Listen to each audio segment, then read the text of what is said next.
Now, payday loan companies which offer quick-fix loans at high interest rates are to have their charges capped.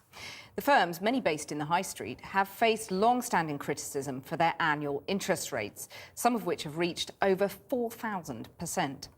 Now, the new watchdog, the Financial Conduct Authority, is to be given the power to cap the rates these lenders charge, bringing Britain into line with many other countries around the world. Our business correspondent Sarah Smith now reports. In austerity Britain, one industry is thriving. The payday loans business has increased fourfold this year alone. Lenders can charge what they like. Annual interest rates can reach 4, even 5,000%. Until now. MPs are about to pass a law that will give regulators the power to cap the cost of borrowing from lenders, often described as legal loan sharks. This is just one of dozens of payday lenders popping up on high streets everywhere. These guys charge a typical APR of over 1,400% a year. But the industry say that's not really relevant because these are meant to be short-term loans. What matters is borrow £100 today, pay back £125 next month.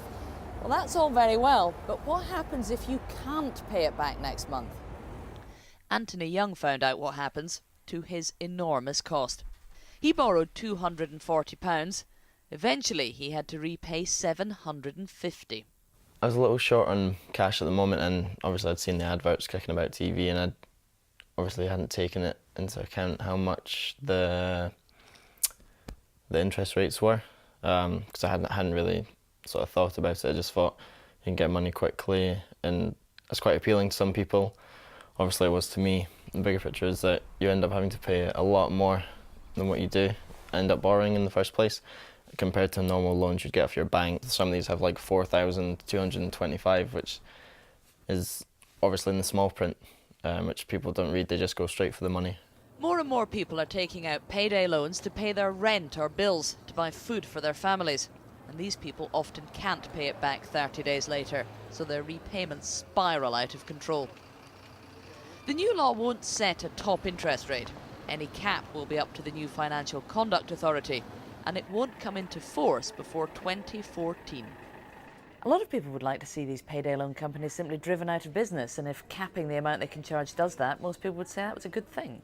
Well, we are a bit worried about that because although you're right that the interest rates are very, very high, we are worried about where people would go for credit otherwise if they can't get credit from mainstream companies, and at a time when we know that living standards, the cost of living standards is getting higher and higher, people do need to have access to credit, and we're worried that they won't have that with a cap. Payday lenders love the UK because until now there's been so little regulation here. Other countries operate strict controls.